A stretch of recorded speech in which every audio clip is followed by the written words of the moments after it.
ಸಂಘಕ್ಕೆ, ಮೊಳಕಾಲ್ಮೂರು ತಾಲೂಕು ರೈತ ಸಂಘಕ್ಕೆ, ರೈತ ಹೋರಾಟಕ್ಕೆ, ರೈತ ಚಳವಳಿಗೆ ಏನೇ ಬರಲಿ ಹಳ್ಳಿಗಳಿಗೆ ಇಲ್ಲೊಂದೇ ಅಲ್ಲ, ಎಲ್ಲಾ ಕಡೆನೂ ಬಳ್ಳಿ ಹಬ್ಬಿದಾವೆ, ಲೈನ್ ಜಗ್ಗಿದಾವೆ ಅಂದ್ರೆ ಈವರೆಗೂ ಕೂಡ ಯಾರು ಕಿವಕಾಕಂತ ಇಲ್ಲ. ಅದಕ್ಕೋಸ್ಕರ ಅಧಿಕಾರಿಗಳು ಎಚ್ಚೆತ್ತುಕೊಂಡು ರೈತರನ್ನ ಕೇವಲವಾಗಿ ಮಾತಾಡ್ದಂಗೆ ನಿಮ್ಮ ಜವಾಬ್ದಾರಿ ನೀವು ಕೆಲಸ ಮಾಡ್ರಿ. ನೀವು ಕೆಲಸ ಮಾಡಿದ್ರೆ ನಾವು ಯಾಕೆ ಬರ್ತೀವಿ ಇಲ್ಲಿ? ನಾವು 5 ವರ್ಷದಿಂದ ನಾವು ಇಲ್ಲಿ ಇಲಾಖೆ ಮುಂದೆ ಬಂದಿಲ್ಲ. ಈಗ 1 ವರ್ಷ 2 ವರ್ಷದಿಂದ ನಮಗೆ ರೈತರಿಗೆ ಅನಾನುಕೂಲ ಆಗೈತೆ. ಕರೆಂಟ್ ಸರಿಗೆ ಬರ್ತಾ ಇಲ್ಲ, ಬಳ್ಳಿ ಹಬ್ಬಿದಾವೆ, ಎಲ್ಲ ಭೂಮಿಗೆ ಹೋಗುತ್ತೆ ಕರೆಂಟ್ ಅಂತ ಅವರೇ ವಿಜ್ಞಾನಿಗಳು ಹೇಳ್ತಾರೆ. ಆದ್ರೆ ಕೆಲಸ ಮಾಡ್ತಿಲ್ಲ. ಅದಕ್ಕೋಸ್ಕರ ಬೇಜವಾಬ್ದಾರಿ ಮಾತಾಡದಲ್ಲೇ ರೈತರ ಹತ್ರ ಸೌಜನ್ಯವಾಗಿ ನಡ್ಕೊಳ್ರಿ. ನೀವು ರೈತರ ಮಕ್ಕಳೇ, ನೀವೇನೇನು ಫಾರಿನಿಂದ ಬಂದಿಲ್ಲ, ಅಮೆರಿಕದಿಂದ ಬಂದಿಲ್ಲ, ರಷ್ಯಾದಿಂದ ಬಂದಿಲ್ಲ. ನಾವು ನಿಮ್ಮನ್ನು ಕೇಳಕ್ ಬರ್ತೀವಿ, ನೀವು ಆಯ್ತು ಮಾಡ್ತೀವಿ ಅಂದ್ರೆ ಮುಗಿದೋಯ್ತು. ರೈತರನ್ನ ಬೇಕಾಬಿಟ್ಟಾಗಿ ಮಾತಾಡಬೇಡ್ರಿ.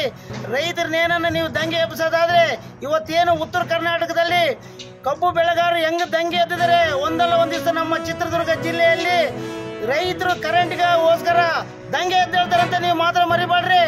ರೈತರು ಸುಮ್ಮನೆ ಇರ್ತಾರೆ. ಎಷ್ಟುವರೆಗೆ ಸುಮ್ಮನೆ ಇರ್ತಾರೆ ಅಂತಂದ್ರೆ ಅವ್ರು ತಾಳ್ಮೆ ಕಳ್ಕೊಂಡ ಮೇಲೆ.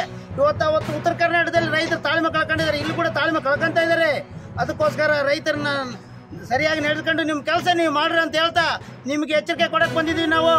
ಅದಕ್ಕೋಸ್ಕರ ಇವತ್ತು ನಿಮ್ಮ ಕೆಲಸ ನೀವು ಮಾಡ್ರಿ. ನಿಮ್ಮ ಅಧಿಕಾರಿಗಳಿದ್ದಾರೆ, ನಿಮ್ಗೆ ಸಂಬಳ ಕೊಡ್ತಾರೆ. ನೀವೇನು ನಮಸ್ಕಾರ, ನಾನು ನಿಮ್ಮ ಡಾಕ್ಟರ್ ರಂಗನಾಥ್.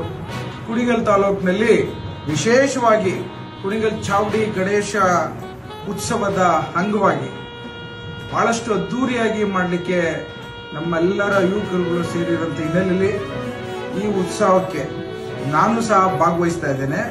ತಾವುಗಳೆಲ್ಲ ಕುಟುಂಬ ಸಮೇತರಾಗಿ ಬಂದು ಅದ್ದೂರಿಯಾಗಿ ಈ ಒಂದು ಉತ್ಸವವನ್ನು ಮಾಡಿಕೊಡ್ಲಿಕ್ಕೆ, ಯಶಸ್ಸು ಕಾಣಿಸ್ಲಿಕ್ಕೆ ನಿಮ್ಮೆಲ್ಲರ ಸಹಕಾರ ಬೇಕಾಗಿದೆ. ಬನ್ನಿ, ಉತ್ಸವವನ್ನ, ಗಣೇಶನ ಒಂದು ಉತ್ಸವವನ್ನ ಮಾಡಲಿಕ್ಕೆ ನಾವೆಲ್ಲ ಸೇರೋಣ, ಬಲಪಡಿಸೋಣ, ಆಚಾರ ವಿಚಾರಗಳನ್ನು ಉಳಿಸ್ಕೊಳ್ಳೋಣ.